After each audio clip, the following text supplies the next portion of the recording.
Olá, estamos aqui mais uma vez com a produção dos nossos podcasts e dessa vez estamos recebendo aqui a doutora Ana Paula Malfi, oftalmologista de Piracicaba. Acho que muita gente conhece ela, o trabalho dela, da família, e nós vamos conversar um pouquinho aqui sobre os dilemas que o profissional da área médica tem quando se trata de gestão financeira, gestão patrimonial, e esse universo que não tem nada a ver com o dia a dia profissional, dessas pessoas.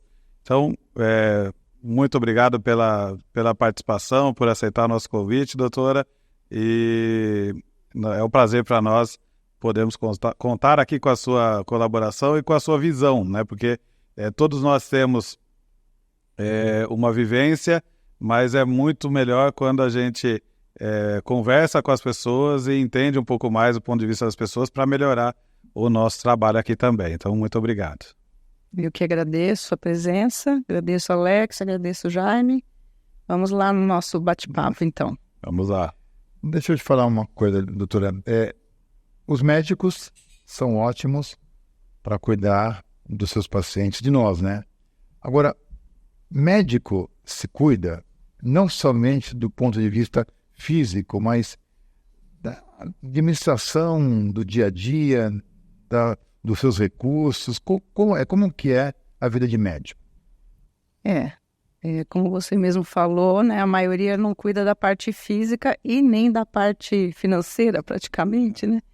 Não, realmente, porque a vida realmente é muito corrida, o tempo de trabalho é árduo, não são 6, 8 horas por dia, às vezes é 12, 15 horas por dia. Então, tem essa questão da parte física, óbvio, né? E portanto, vocês sabem que quando trabalha muito, não consegue administrar o que ganha, né? Então, realmente é complicado, principalmente para o médico que não tem tanta visão, né, na parte administrativa, financeira, e como a gente comentou, também não tem essa disciplina na faculdade que é de gestão, né? Gestão financeira e administrativa. A jornada de trabalho já se inicia 5h30, 6 da manhã, em hospital para fazer o parto de alguma criança. Então, de fato, é uma jornada bastante extenuante, porque tem diversas situações e ainda tem as intercorrências do que acontece em horários não previstos, diferente de nós, Então, no sistema financeiro, o banco não trabalha de feriado, nem de sábado e domingo. Você tem um horário ali que você sabe que não vai precisar fazer alguma coisa.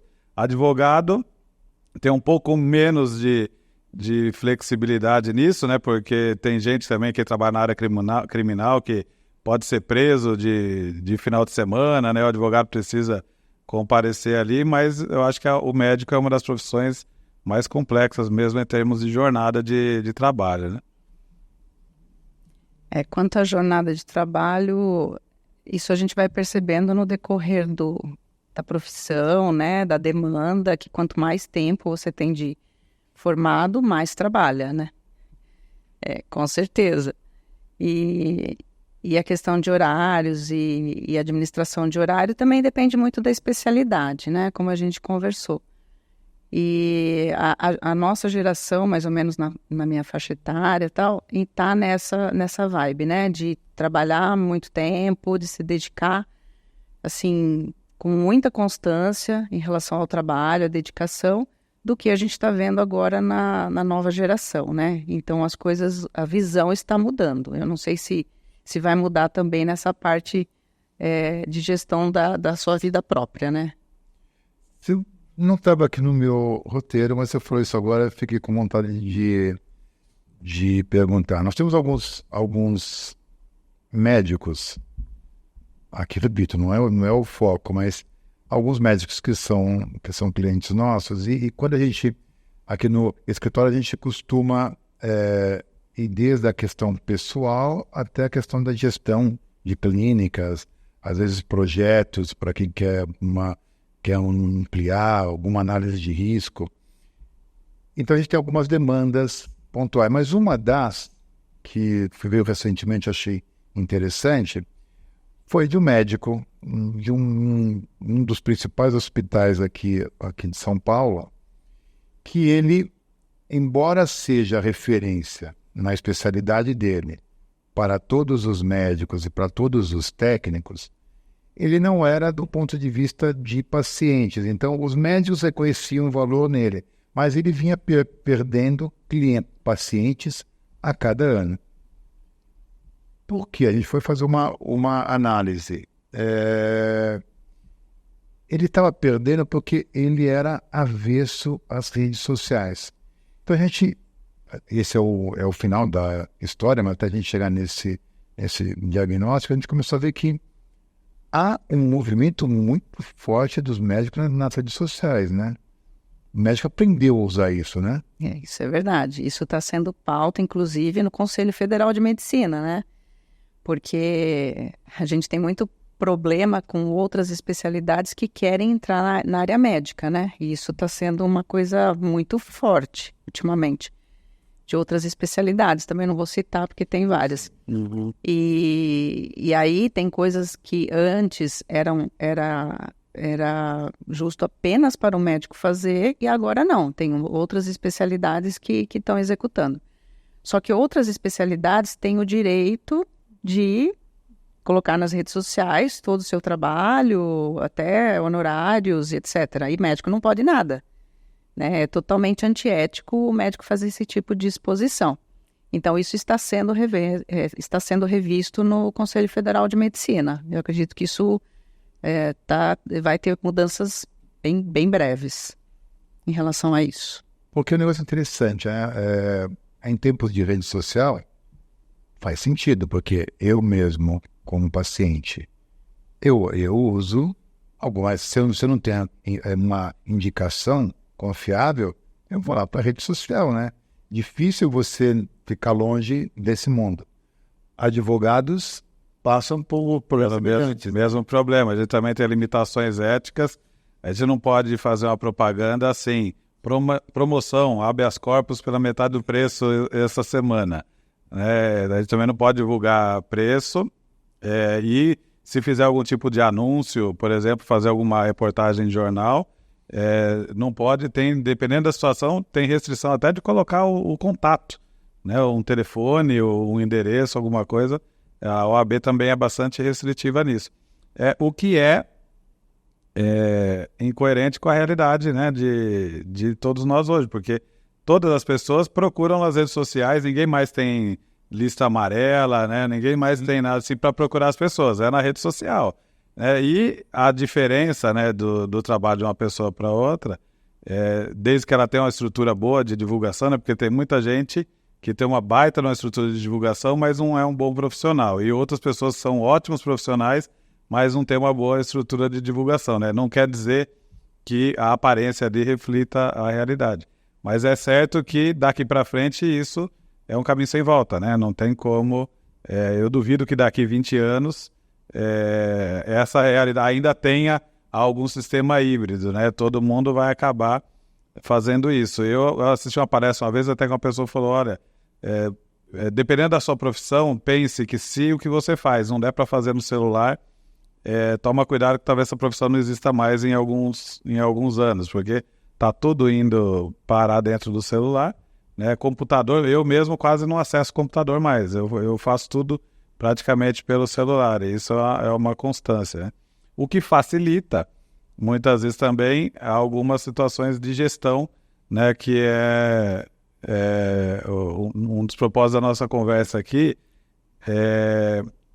o médico hoje, com essa falta de tempo, você acha que ele perde dinheiro por ter se dedicado mais a cuidar da vida ativa profissional e não ter essa condição de gerir corretamente o patrimônio? Qual que é a sua visão em relação a essa posição e essa realidade dos médicos? Eu concordo com você. Realmente, por a gente trabalhar muito, é muito complicado conseguir administrar, né, os bens.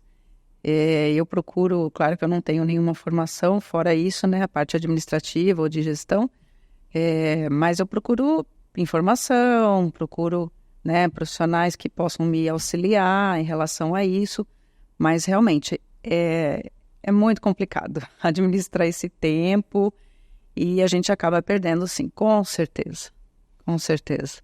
E você acha que o que falta, levando em consideração que existem diversos profissionais, né? Nós fazemos esse tipo de trabalho, né? Até nós já tivemos a oportunidade de prestar serviço para vocês em relação à organização patrimonial, mas o que falta para a maioria dos médicos para que eles possam ter esse tipo de suporte e gerenciar isso, né? Até o Jaime contou o caso, antes aqui de iniciar a gravação, de um cliente que está sofrendo uma constrição judicial, né, de bloqueio de trabalhista, mas o plano que a gente executou, ele é interrompido diversas vezes, quando a gente consegue cessar momentaneamente ali aqueles bloqueios, e depois, quando acontece um novo bloqueio, aí ele volta a nos procurar para dar continuidade naquilo.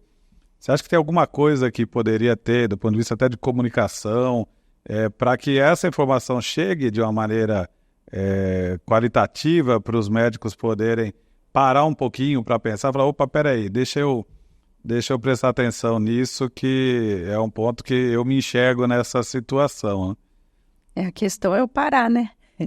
Porque o médico, quando ele para de ganhar. Sim. Então, ele entra naquele ritmo, né, incessante de trabalho, e ele acaba não parando para poder se informar. Como você falou, né, hoje as redes estão amplas, né, para a gente ter esse tipo de informação, mas o tempo que a gente tem para poder estudar e se informar em relação às coisas é muito, muito restrito, né? Normalmente é à noite, né, quando você chega em casa na hora de descansar. Sim. Então, o que falta é informação mesmo. É informação, alguém que oriente, né, em relação aos bens, onde direcionar, o que fazer, pensar no futuro, principalmente famílias com filhos, né? E para gerir o seu patrimônio. Eu acho que falta informação para os médicos, né? Para as pessoas da área da saúde, nesse sentido. Bem, bom, lógico, por tua falta de tempo, você tem que priorizar alguns temas. Então, você chega em casa, eu quero primeiro descansar, né? Mas tem filho, então vai na lista de prioridades, uma análise de risco do seu negócio, você nem para poder pensar nisso. Ou vocês têm essa preocupação de um equívoco médico, a questão da proteção patrimonial envolve bloqueio, mas você ter uma análise do tipo de risco que você pode correr, o tipo de dor de cabeça que você pode ter. Você chega a pensar nisso? Eu penso nisso, não posso me colocar em relação às outras pessoas, mas em relação ao risco, né, que hoje está muito comum de processos médicos, tudo, a gente procura fazer um bom trabalho para que isso não ocorra, né? Então, a gente trabalha muito com prevenção, inclusive na medicina, isso a gente aprende e muito, né? Então, o meu método de trabalho, na verdade, é esse. Eu procuro trabalhar corretamente, fazer tudo conforme, né, a minha formação. Em relação, que nem às vezes você comentou, as redes sociais, eu acho que realmente tem que ter muita cautela, porque hoje a gente está vendo muita coisa errada por aí, as pessoas não conhecem, acaba, né, caindo em alguma cilada por aí, né? Então, isso acaba avaliando os bons médicos, né, por aqueles que não são tão bons assim, porque estão visando mais a parte financeira. Então, em relação a isso, a gente procura fazer isso, procurar ser correto, honesto, fazer um trabalho bem feito, para que isso não ocorra. Agora, a gente sabe, obviamente, que temos recursos de seguro médico e tudo mais para nos proteger. Isso ainda não é uma das coisas que eu fiz para mim, mas a gente faz de outras formas para se proteger. Você ouve, você sabe que tem, mas assim, não parou para... como é que isso funciona? Na prática, isso pode ser bom, mas eu não parei para pensar como é que isso funciona, se é caro, se é barato. Mais ou menos, né? Porque a oferta existe, né? Claro que todas as empresas têm interesse nesse ramo, porque sabe justamente da situação do médico, E eu acho que é mais por escolhas mesmo, em relação aos produtos que a gente pode adquirir.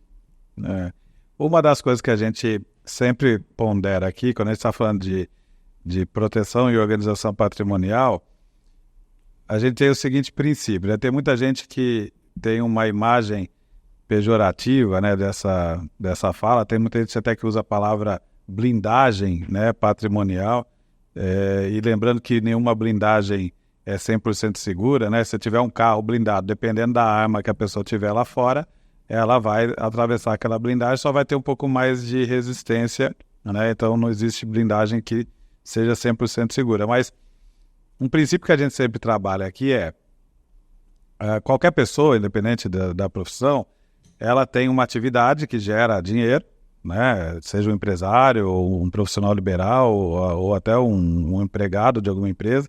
Ela tem uma atividade que gera dinheiro e esse dinheiro vai sendo acumulado ao longo da vida e ela vai formando um determinado patrimônio. A sua atividade, toda atividade gera algum tipo de risco. Por exemplo, dependendo da especialidade, se uma rede grande chega na cidade e monta uma estrutura diferenciada e tudo, pode até ocorrer o risco de migração, né, das pessoas de um estabelecimento para outro. Então, existe uma série de riscos que são envolvidos ali. E dependendo do grau de risco, o patrimônio pode ser racionado para suprir alguma dívida que aconteça ali. Digamos que tenha acabado de investir na construção de uma clínica grande e está esperando um determinado movimento e aquele movimento não ocorre por N fatores. Digamos que era por exemplo, uma clínica de cirurgias eletivas e aí veio a Covid e parou tudo que é eletivo e você tinha acabado de fazer aquele investimento num prédio enorme com centro cirúrgico e tudo e ninguém mais vai fazer essa cirurgia porque a prioridade é sobreviver.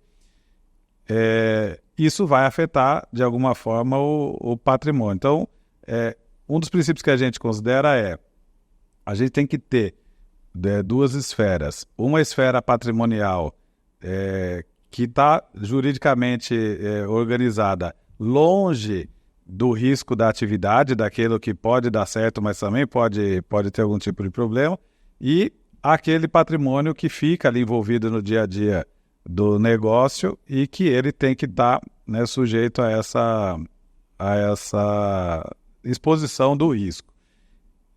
No seu ponto de vista, você acha que faz sentido isso para os médicos em geral, de ter uma esfera de proteção de patrimônio, uma camada de, olha, aqui eu tenho coisas pessoais que qualquer coisa que aconteça na minha vida, essas coisas estão de uma forma bem organizada e protegida. Se houver necessidade de sucessão, né, se eu vier a faltar, como é que faz para meus filhos acionarem isso, de ter uma forma de não ter um custo elevado, né, porque às vezes uma sucessão também você tem despesas de tributos e tudo que as pessoas podem não estar preparadas.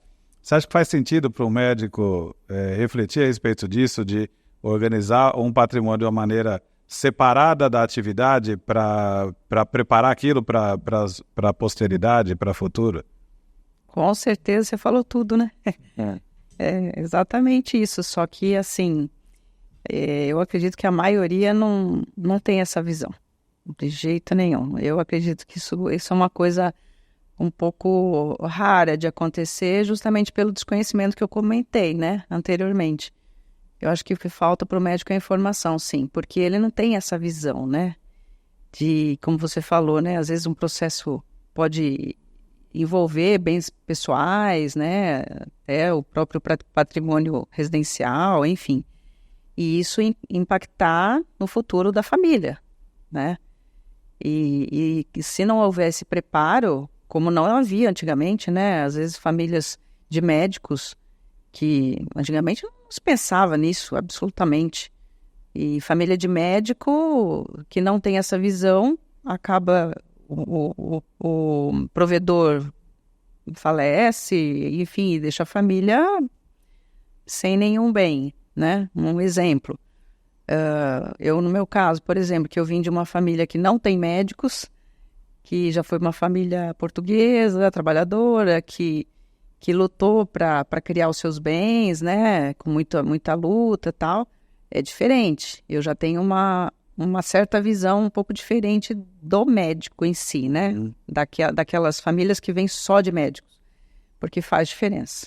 Sim. Não tem a dúvida. Então, essa visão, eu acho que, como eu falei, não tenho nenhuma formação, né, técnica oficial em relação a isso, mas eu procuro me informar, até porque eu tenho uma visão paterna sobre o assunto, né? E isso, do ponto de vista de estabilidade, porque a gente tem, né, na cabeça, muitas pessoas, ou a maioria das pessoas, de trabalhar, formar um patrimônio para dar uma condição melhor para os nossos filhos, né, deixar uma condição de vida mais estável para os nossos filhos, e às vezes Mas um projeto da vida fica desguarnecido por uma falha ali de algo que seria facilmente resolvido se fosse organizado, né? Como eu falei anteriormente, assim, coisa que a gente aprende na área da medicina é prevenção, né? Então, acho que tem que pensar muito na prevenção e olhar para o futuro com outros olhos. A gente faz muita análise do nosso dia a dia com o dia a dia do médico, e a gente usa exatamente isso. Então, nós passamos o nosso dia a dia por condições, como você disse anteriormente, até de precificação, porque há muito oportunista sem qualidade que se propõe a fazer determinadas, desde de proteção patrimonial até gestão de risco, a preços módicos, que você sabe que aquilo é uma falácia, mas acaba fazendo. Então isso nos incomoda muito, porque para você ter um serviço de excelência, você tem que conhecer profundamente aquilo, você tem que estudar aquilo, né? Então, o médico, ele passa pelas mesmas dores que a gente. E na análise, quando você pensa no que você vai fazer para o futuro em termos de proteção, as coisas escapam. Como posso dizer? Me ajuda. Está faltando uma palavra aqui agora. Mas, enfim, o mundo médico ele tem muito a ver com o nosso também, do ponto de vista, desde o que a gente faz para nós, aqui, do ponto de vista patrimonial e de gestão de risco. A gente tem seguro, porque os nossos equívocos podem prejudicar os nossos clientes, então a gente já pratica isso, mas existem outros riscos que talvez a gente seja negligente também pela falta de tempo. E na questão patrimonial, eu quando comecei a montar a York, vendia isso, mas eu não comprava.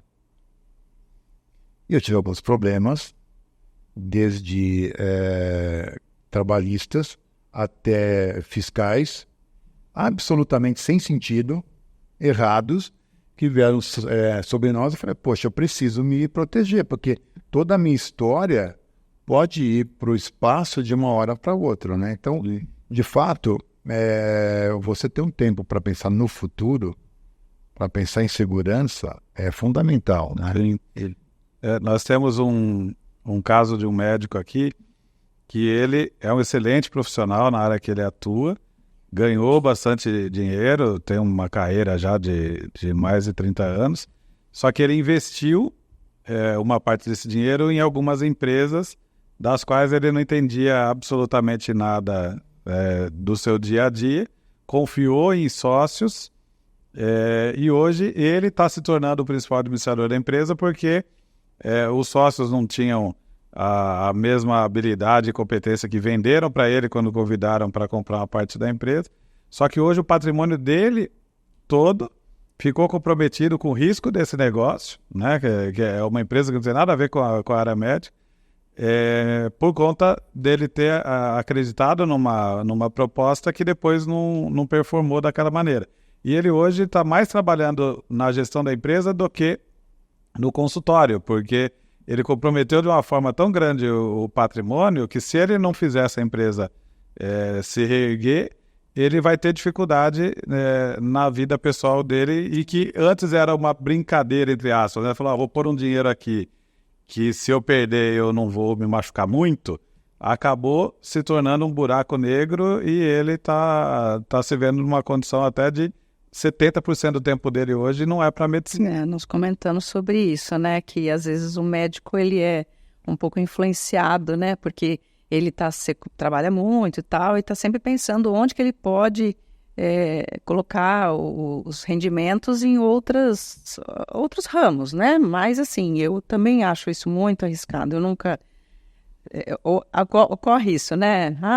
Tem franquia, vamos entrar num negócio X, tal. Eu nunca tive essa coragem de fazer isso porque não entendo, né? Eu não vou me meter num negócio que eu não entendo, não vou pisar sem ser em solo firme. E aí acontece isso que você está falando, aí a pessoa acaba entrando num negócio que ela aí vai ter que aprender, né? Exato, E aí deixou a sua profissão original. Exato. Eu acho muito arriscado, mas tem muita gente que procura sim, coisas, né? E se você entra num processo desse, a sua mente você não vai fazer bem nenhuma coisa. Sim, exatamente. Que nem você falou da sua profissão, né? Que aí você tem que estudar, né? Para você poder oferecer um produto adequado para cada cliente, estudar cada caso. Não é a mesma coisa. Não tem como fazer tudo. Não tem como.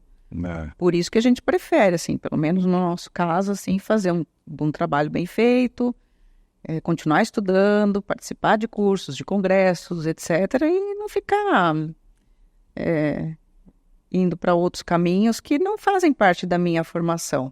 Penso assim, né? Não, faz todo sentido. Você acha que, assim, é recomendável para médicos ouvirem uma opinião de terceiros? Para todos os nossos clientes aqui, a gente sempre antes de você tomar uma decisão, é quase como terapia. De novo, análise com o setor médico, né? Nós aqui, por mais que sejamos especialistas no que nos propomos a fazer, por vezes eu tenho que recorrer a alguém que sabe um pouco mais em alguma coisa. Então, a terapia, o terapeuta, ele faz terapia também, né? Então, você acha que faz sentido o médico, sempre naquilo que não é a especialidade dele, recorrer a um profissional ou a profissionais antes de partir para esse... Sim, claro, em tudo, né? Em tudo na vida tem que ser assim, né? Por isso que cada um escolhe uma profissão, sem dúvida. Aí... até para vocês, né, de repente se especializar mais na área médica, na área da saúde, nesse ramo, né, além da questão patrimonial, realmente não dá para enveredar em certos caminhos sem a orientação profissional adequada. Que você falou assim, de fato é uma coisa que a York e o Gama, a gente tem olhado, a gente vê esse setor médico, lógico, como uma oportunidade, mas ainda um setor carente. Acho que ele tem espaço para que a gente consiga fazer um trabalho, até porque tem valores aí. O médico tem um poder aquisitivo elevado. Então, ele tem sonhos, ele não vai ficar só ali naquele dia a dia. Então, é uma oportunidade. Nós estamos, assim, nossa primeira conversa com médico, mas a ideia é a gente mergulhar mais nesse tema, entender aquilo que eu te falei na entrada, nas dores do médico, embora eu tenha dito que médico não tem dor, né? Mas as dores que os médicos têm, naquilo que a gente pode agregar de valor, porque, assim, por melhor que ele seja em tudo, ele não vai ser igual um especialista, né? Claro, não, é o que a gente está falando, tem que procurar a ajuda profissional, sem dúvida. Mas a hora que o médico sente dor no bolso, ele vai te acionar. É algo mais sensível, né? Sim. Agora, em relação ao patrimônio médico e tal, as coisas estão mudando muito, né? A gente precisa ver o que vai acontecer aí nos próximos anos com as novas gerações. Tem muita faculdade de medicina que foi aberta, né? Então, é um futuro meio incerto. Tá tendo... A advocacia teve esse problema já há alguns anos, né, que houve uma proliferação muito grande, né, dos cursos de direito, com qualidade até inferiores, e isso gerou, hoje tem um excesso de advogados. Se fizer uma proporção, né, de advogados por habitante, aqui em São Paulo são mais de 400 mil advogados inscritos. Já está certo que uma boa parte, quando começou lá no número 1, número 1.000, 10.000, já não estão vivos mais, mas existe um número muito grande de advogados. O médico sofre com a questão de diferença de preço, porque eu escuto isso muito de cliente, falar, vem aqui trazer um problema, quer que a gente cuide daquilo, porque teve uma boa indicação de que a gente tem capacidade de tocar aquela dificuldade, mas quer comparar a nossa proposta de preço com alguém que não tem a menor noção do que está fazendo e fala, poxa, mas o fulano cobrou tanto. Médico tem esse tipo de dilema também? Você comentou já, né, Jaime, no começo, sobre essa questão. Muito, muito. É gritante a diferença. Só que, assim, o que podemos fazer, né? Assim, a gente vai continuar fazendo o mesmo trabalho, assim como você acha que está correto, dentro do que você acha que é justo, dentro do seu honorário, a pessoa tem direito de escolher. No nosso caso, hoje, cliente não é mais do médico, é do convênio, das clínicas populares, enfim, é onde lhe couber melhor. E a gente tem aqui uma estatística que tem muita gente que nós não temos o costume de dizer aquilo que a pessoa quer ouvir. A gente diz aquilo que a gente classifica ali como necessário, ainda que seja doloroso para a pessoa que está ouvindo, né? Porque do ponto de vista de empresa, na maioria das vezes, quando a empresa está mal, a principal pessoa culpada é o dono. Porque, no mínimo, ele permitiu que chegasse naquela situação e, em algum momento, ele negligenciou o cuidado com o negócio dele. E, às vezes, a gente diz isso para a pessoa. Fala, olha, você é a pessoa que tem que ser afastada da gestão da empresa para o negócio melhorar, porque você está fazendo tudo com o coração e não com a razão, né? Muitas vezes a pessoa cria determinados vínculos ali que acaba prejudicando o resultado. E aí, essa pessoa ouve alguma outra orientação que agrada aos ouvidos e vai nesse caminho. E aí passa 1 ano, 2 anos, a gente recebe um contato dessa mesma pessoa, porque quando ela nos fala, olha, eu vou decidir fazer tal coisa, a gente até dá uma cantada na caçapa e fala para ele, olha, toma cuidado, que com esse caminho você pode incorrer nisso, e daqui a pouco você vai perceber que você está numa situação X. E, invariavelmente, eles voltam e falam isso para nós, né? Falam, olha, de fato o que vocês disseram aconteceu, como é que eu faço agora para resolver, né? Acontece isso também do paciente voltar lá falando... Você tá parecendo médico falando. Né? Não, exatamente isso acontece com a gente. Exatamente isso. E a gente fica assim, tem hora... Há pouco tempo aconteceu uma situação dessa, né? De cliente meu que eu não indiquei certo procedimento e ele foi em outro que indicou o procedimento que ele queria fazer. Deu problema, né? E aí você fica, não, eu avisei. Sim. Nossa, acontece sempre isso.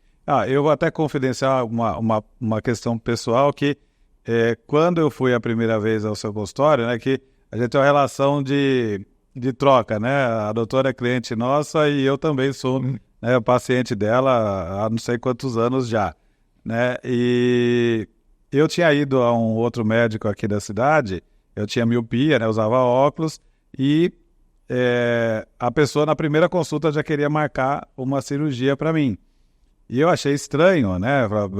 Já para falar de cirurgia e tal, porque na consulta eu comentei sobre cirurgia, como é que funciona a cirurgia, e aí ele já quis marcar uma consulta. E eu fiquei meio preocupado. Falei, nossa, né? Será que não tem nenhum critério, né? Um acompanhamento antes?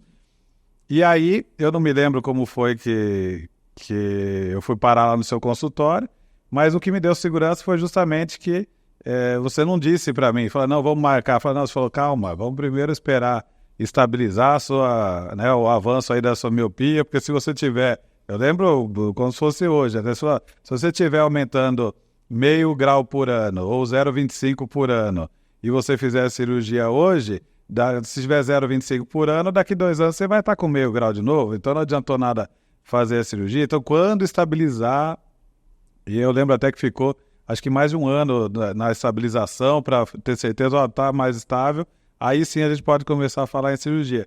Então isso me deu tanta segurança, né, que é difícil quando a gente vai no lugar que a pessoa quer vender o que ela precisa e não o que a gente está precisando, né? Mas tem pessoas que, como foi o meu caso, que sentiu segurança justamente no oposto. Falou, ela está preocupada com aquilo que é importante para mim e não com aquilo que é importante para ela, né? E isso com certeza fez a diferença.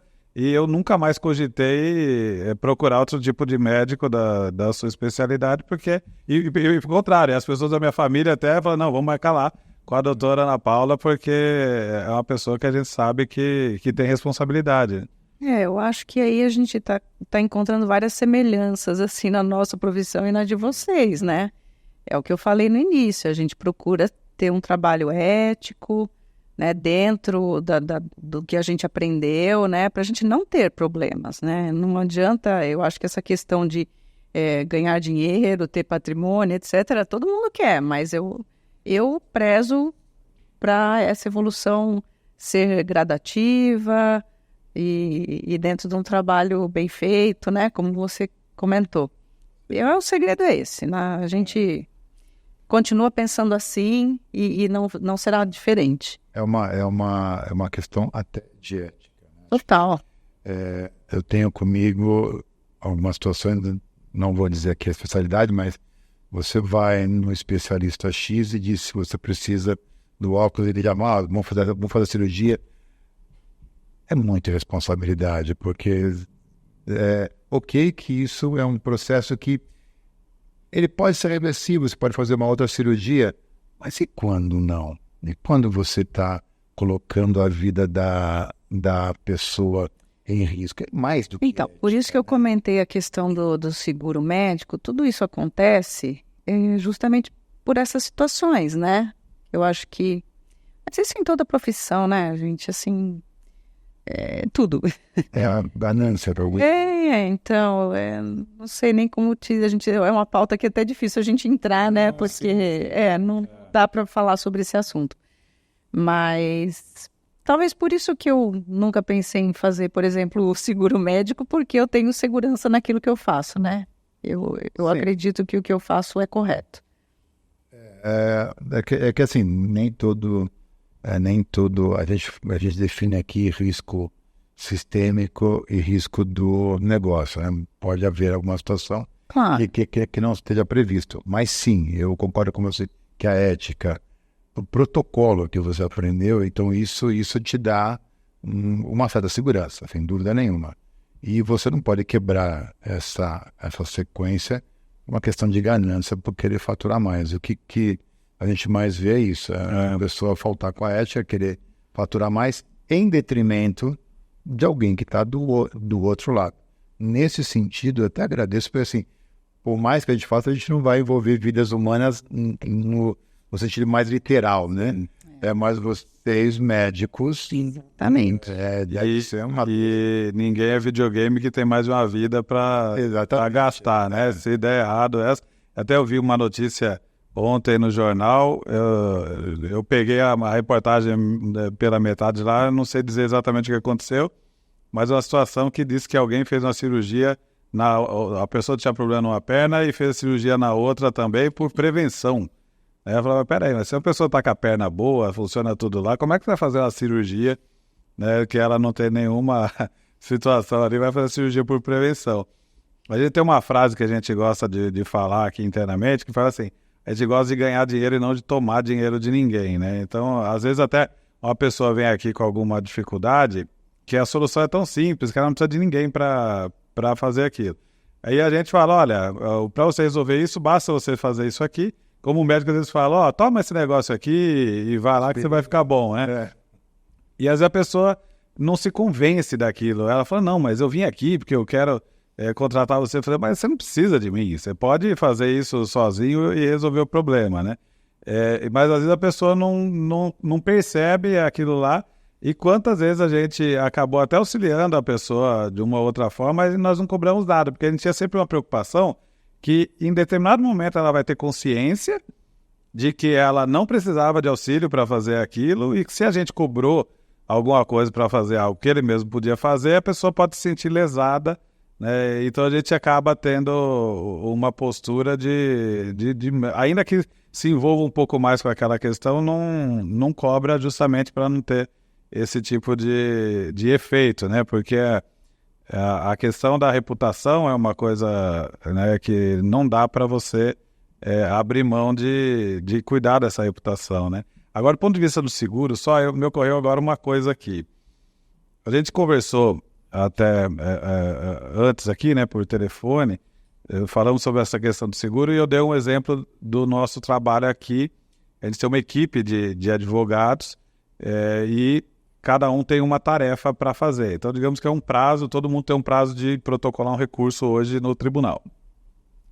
Se a pessoa que tem aquele prazo, ela, por qualquer motivo, digamos que ela brigou em casa, aconteceu alguma coisa, ela está de saco cheio, ela não vai fazer aquele prazo deliberadamente. Fala, hoje eu não vou fazer não, eu quero que se dane, eu não vou fazer isso.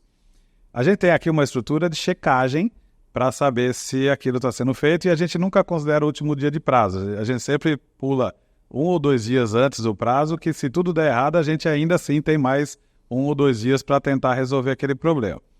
Mas essa situação ela pode ser dar errado de alguma forma, esse meio de checagem, porque digamos que a pessoa que controla as outras ali, ela tem uma pedra no rim e seja internada às pressas e fique 2 dias sem aparecer aqui. Podemos correr o risco de ter algum problema nesse sentido, e aí o seguro de responsabilidade civil que a gente faz, ele pode servir, né? Graças a Deus nunca foi necessário acionar o seguro também, mas ele pode servir para reparar ali, porque dependendo do valor envolvido, né, a gente não lida com vida, mas a gente tem causas aqui de centenas de milhões de reais e que um erro pode gerar um prejuízo muito grande. Do ponto de vista do médico, né, eu tinha uma visão, até a gente conversar aqui, de que o médico individual, né, que não tem uma equipe, né, subordinada a ele tem menos propensão, desde que ele tenha uma atuação dessa, né, segura, ética e confiante de que ele tem conhecimento para realizar aquele trabalho, muito menos risco para administrar em termos de algum tipo de falha ou algum tipo de descontentamento, que não necessariamente seja uma falha, mas um descontentamento da pessoa que gera algum tipo de problema. Mas, por exemplo, no caso de administrar, a gente vai lá na consulta e aplica um colírio lá para dilatar a pupila e tal. Se aquele colírio tiver um problema de lote de produção, por exemplo, e ele causar algum tipo de problema em alguma pessoa, isso pode gerar uma discussão judicial de que o médico, digamos que teve um problema em determinado lugar e o médico podia ter meios de parar de usar aquele colírio e não parou. Acabou não se informando direito e tudo mais. Isso pode ser um caso, óbvio que do ponto de vista de probabilidade, ele é bem menor, né? Mas é uma situação em que o seguro poderia dar um resguardo, porque digamos que a pessoa atenda 1.000 pessoas e dessas 1.000 pessoas, 300 pessoas tenham um problema com o efeito da medicação, que não é culpa do médico ter tido problema na produção dele. E tiver um volume de ações questionando aquilo, dependendo da forma, o patrimônio vai ficar, bloqueia o bem, enquanto não termina a discussão aqui, vamos fazer isso, porque o advogado faz isso, bloqueia a matrícula lá do bem do médico, faz um bloqueio da conta e tudo mais.